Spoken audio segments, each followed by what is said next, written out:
We mjukuu wangu, ulifanyaje vile? Hebu niambie ulichokifanya. Basi naambiwa babu, nilikuwa niko ndani mwenzako, nikamsikia tu mzee Gumlasenga anagonga odi odi. Mimi kwanza nikakaa kimya. Nilivyokaa kimya babu, nikabaki namsubiria tu aniite tena, akawa amegonga tena. Basi mimi nikatoka nje babu. Nilivyotoka nje babu, kumwangalia hivi mzee alianza kutetemeka, akaona kwanza mimi nikamkazia macho hivi babu, nikaanza kumwambia wewe, shikamoo baba, shikamoo baba. Nikamsalimia, akashangaa kuniona pale. Unaambiwa babu alikuwa mpole, kidogo. Nimpige ngumi kwa hasira ambazo unaweza kuwa nazo babu. Acha tu nikuhadisie babu. Yaani unaambiwa kwamba baada ya kufika pale, mimi nikaa nimeona kila kitu ambacho kakiweka pale. Nikaa nimefukua babu pale. Baada ya kufukua pale, nikamwaga mpaka yale maji ya chai babu. Yaani kama ulivyoniambia babu yangu. Babu yake akamwambia kwamba ulichokifanya ni kitu kizuri sana, kwa sababu nakuamini na nitaendelea kukuamini sana mimi kama babu yako, na tena nitakupa zawadi nzuri kwa ajili yako mwanangu. Umenifurahisha. Hawatuoni kweli watu hapa? Basi nitakupa zawadi yako, twende zetu tu nyumbani, nitakuandalia zawadi yako mjukuu wangu Kikolelo. Kazi uliyofanya, umefanya kazi nzuri sana, kupatia pongezi sana. Tenzetu, tende. Bana, tamthilia hii inaitwa Samahani Asante. Nimekusogezea hapo uchambuzi wa kina bana, lakini tamthilia hii inapatikana kwenye channel ya Kitale pale Mkude Simba pale, unaweza kuisearch ukipata vizuri. Lakini chini ya video hii hapo usisahau kusubscribe ili uweze kuwa pamoja nasi mwanzo mpaka mwisho. Tunaendelea bwana katika uchambuzi wa kina kuhusiana na tamthilia hii hapa nzuri inaitwa Samahani Asante. Bana, mume wangu, kile kilichotokea pale mimi siwezi kuelewa kabisa, kwa sababu haiwezekani. Yaani si tuwe ndani, yeye atoke nje amwage maji ya chai. Inawezekanaje baba yangu, mume wangu? Alafu akaja akafukua chini. Baada ya kufukua chini akatoa kitu akaenda akatupa. Hivi unadhani kitu gani hicho? Mimi naanza kuwa na mashaka, kwa sababu Kikolelo hakuwaigi kuwa anabahatisha mambo yake yote yamenyooka. Kuna kitu. Alafu mzee Gumlasenga alivyokuja hapa, kuna namna walikuwa akiangaliana Kikolelo pamoja na yule babu mzee Gumlasenga. Alafu na matukio aliyoyafanya huyo mtoto ni kama vinaendana vile. Ni kweli mke wangu. Sasa mimi najiuliza, hili sufuria liko na nini? Hebu niangalie vizuri. Unaona? Hamna kitu. Hamna dawa. Mbona safi tu? Hebu mlete tuone wewe. Hebu lete. Akaja akaangalia. Ni kweli hamna kitu. Sasa kama hamna kitu, mbona sasa alienda kumwaga huyo mtoto? Hebu ngoja tukaangalie huko alipomwaga pale. Baada ya kuwa amemwaga mtoto, kitu gani ambacho alikiona? Bwana mume wangu, hebu tuangalie vizuri. Sasa hamna kitu hapo jamani. Basi unaambiwa kwamba walitoka hapo watu wawili ambao walikuwa wamekwenda kwa ajili ya kutengeneza dawa kwa ajili ya kuweza kuharibiana kabisa maisha.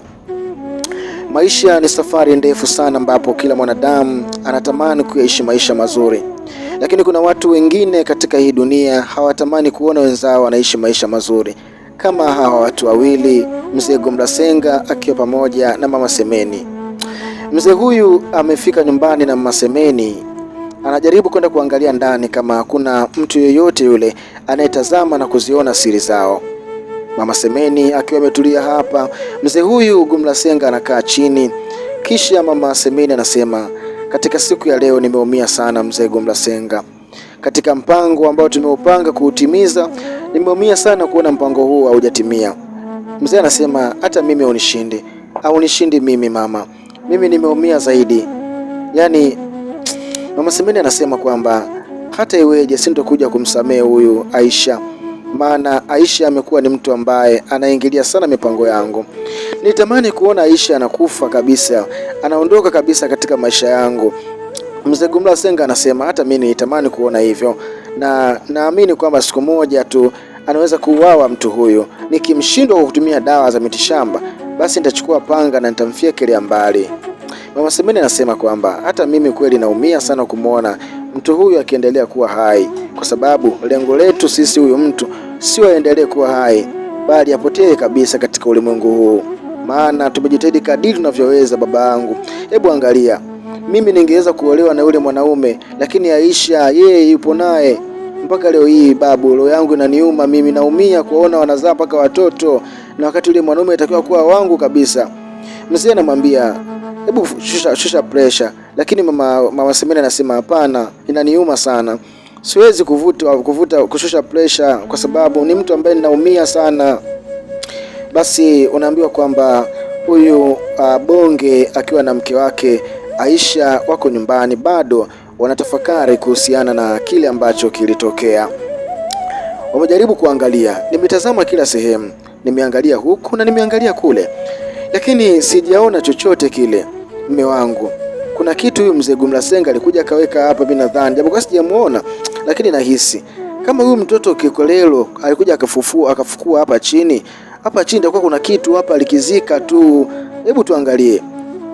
Basi unaambiwa kwamba Ubonge alianza kufukua ili kuangalia, lakini akakosa. Akasema hebu twende tukaangalie kule ambako tulimwona Kikolelo anatupa kile ambacho alichokuwa amekifukua hapa. Basi hao watu wawili wakaenda hapo kwenda kuangalia kile ambacho Kikolelo ambacho aliweza kufanyaje, aliweza kukitupa, ni ilizi. Sasa itakuwaje kama wakiweza kuiona hiyo ilizi? Unaona bwana, katika mishemishe zao si sitakuwa hivyo tena. Basi unaambiwa kwamba mzee Gumlasenga bado anadiscuss na mwenzake, anasema kwamba kiukweli iko siku yake tu huyo mtu. Mimi nakwambia siwezi nikaendelea kuvumilia kabisa, haya ni matatizo makubwa sana ambayo yanaendelea. Siwezi kabisa kuona huyu mtoto mdogo analetea madharau mimi. Yaani huyu Kikolele huyu, ningejua hata nisingelalaga na mama yake wakati ule, asingezalioga mtoto wa mizimu kama huyo.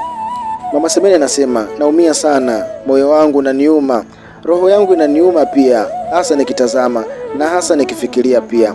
Alikadhalika huyu naye anasema hivyo, mzee Gumlasenga, au nishinde mimi roho yangu inaniuma zaidi, kwa sababu huyu mtoto ananipanda kichwani. Mimi nashindwa kuelewa nifanye kitu gani kwa ajili ya maisha yangu. Kila mpango wangu ambao naupanga ananiharibia huyu mtoto. Yani nitamuua kwa upanga, mimi nasema Aisha. Japokuwa akasaidiwa na Kikolelo, lakini Aisha mimi nasema nitamuua kwa upanga. Nasema nitaua kwa upanga mimi. Yalikuwa ni maneno ya huyu mzee baada ya kuwa ametumia uchawi wake kwa nguvu yoyote, anapia kabisa, wallahi nitamuua au nikachukue panga tu ndani nene nikamchinje kabisa sasa hivi. Mama Semeni anasema hebu acha kwanza, acha jazba, inabidi utulize jazba mzee, ili mambo yetu yaweze kwenda sawa sawa. Maana ukitumia nguvu bila kutumia akili, hakuna jambo zuri ambalo litakaloendelea hapa. Babu, hebu tazama maisha yetu sisi, unayajua wewe mwenyewe. Unajua kabisa jinsi gani ambavyo tusipomteketeza huyu mtu maisha yatakuwa mabaya kweli kwa upande wetu. Mzee anamwambia usijali, mimi nitamuua huyu hata kwa upanga. Mama Semeni anasema fanya hivyo, endapo ukichelewa kufanya hivyo basi mimi nitafanya kitu kibaya. Jitahidi, mimi nimechoka mzee, nimechoka, mimi naenda. Basi Mama Semeni akawa ameondoka na kumwacha mzee Gumlasenga akiwa hapa anatafakari, anaongea yeye peke yake, kwa sababu ni kile ambacho atachokipanga katika maisha yake kinafeli. Basi wakati anataka kuingia ndani akamwona Kikolelo ambaye alikuwa anamzungumzia muda sio mrefu, na Kikolelo alipotoka alimkazia kweli macho mzee. Mzee unaambiwa aliogopa sana baada ya kuona mzee. Binti akamwambia shikamoo baba, akaitikia marahaba. Hivi ulikuwepo ndani muda mrefu? Binti huyu akaondoka. Sasa hawa watu wawili baada ya kuwa wamehangaika kutafuta ilizi, basi wakabahatika kuiona ilizi ambayo ilikuwa imechimbiwa chini. Wakabaki wanajiuliza, sasa hii ilizi imefikaje hapa? Na ni hii ilizi ndio aliyochimbua huyu Kikolelo. Hapa cha msingi tukamtafuta Kikolelo atuambie hii ilizi ni nani ambaye aliweka hapa. Inabidi twende sasa hivi tukajue Kikolelo hii ilizi ilikuwaje mpaka kaingia hapa ikawepo hapa. Haiwezekani, kwa sababu huu ni muujiza ambao sio kawaida. Fanya mpango twende mke wangu. Unaona? Hapa ndio ilikuwa imechimbiwa. Unaona mke wangu, unaona?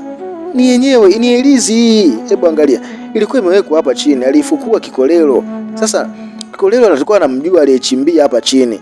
Cha msingi tumfuate tukamuulize, jamani mume wangu, tufanye hivyo jamani. Kwa sababu haiwezekani mtu kaja kuchimbia ilizi hapa. Ingekuwaje kama tukija tungeivuka hiyo ilizi hapo? Si tungepata majanga? Ni kweli mume wangu. Cha msingi tuondoke tu hapa, tuelekee huko tukaweza tukaangalie jinsi gani ambavyo tutakavyoweza kufuata solution kuhusiana na hili jambo. Maana anaijua yote na ukweli mzima ni Kikolelo. Kwa cha msingi inabidi twende tukajihakikishe kutokana na hili janga ambalo limetokea. Tusiache hivi lipite ili mume wangu. Unaona bwana, kwa sababu haiwezekani. Unakumbuka zamani yule mzee alikuja akanitengenezea mimi dawa. Nilivyooga na kunywa tu, majanga yaliyotokea katika maisha yangu siwezi amini. Sasa hebu twende tukalihakikisha hili jambo, tuweze kujua kila kitu jamani. Mume wangu, tusilizembee, inabidi twende kwa Kikolelo akatuambie kitu gani ambacho kinaendelea jamani, tusilikalie kimya hili jambo. Basi mume akaambia twenzetu. Basi akawa amemshika mkono na wakawa wameanza kuelekea kule ambako Kikolelo alipo. Bana, hii tamthilia inaitwa Samahani Asante. Kama hujasubscribe channel hii basi subscribe. Lakini pia nikwambia kwamba inapatikana kwenye channel ya Kitale Mkude Simba, pale unaweza kaifuata ukaiangalia video yake vizuri kabisa. Haya bwana, huyu Zawadi anamfikishia taarifa baba yake. Baba, nimepata mchumba. Mchumba gani? Ni nani wewe? Nataka tu niolewe baba. Babu. Ni nani wewe? Mzee Gumlasenga. Wewe unataka kubaki mjane unataka kubaki mjane mwanangu? Hapana baba. Sasa haya bwana, tunaachana na hapo, tunaendelea huku ambako Aisha akiwa ameongozana na mume wake wakawa wameelekea nyumbani kwao na kumkuta Kikolelo akiwa amekaa hapo. Wakakaribishwa, wakataka kupewa kiti lakini wakakataa. Wakasema sisi tumekuja tu, kuna kitu cha msingi ambacho kimetuleta hapa. Mama, kitu ambacho kimetuleta hapa ni huyu Kikolelo huyu, maana tulikuwa tumetenga chai kwa ajili yake. Sasa cha kushangaza, huyu mtoto ameimwaga chai. Cha kushangaza, namkuta hapa anakunywa chai. Wewe Kikolelo wewe, hivi anayosema na shemeji yako ni ya kweli? Kwa nini umefanya hivyo? Kikolelo akakaa kimya tu, lakini Aisha akasema, jamani mama, huyu mtoto mimi nashindwa kuelewa. Yaani kamwaga chai, alafu cha kushangaza kaenda kachimba chini pale, katoa kitu ambacho hakieleweki, sisi tukijui. Sijui kitu gani ambacho Kikolelo alikifanya pale, au aliona kitu gani? Maana muda wote sisi tuko pale hatuoni chochote, lakini huyo Kikolelo yeye ndo anaona chochote kile.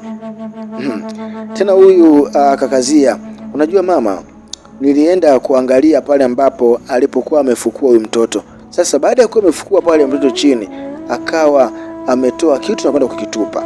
Sasa sisi tulipoenda kukitafuta kuangalia, tukakuta ilizi. Mama, ilizi alifukua Kikolelo ilizi. Haya, tukitoka huko tunakuja huku tena. Huyu Zawadi anamwambia babu yake kwamba kuna mwanamume anataka kunioa.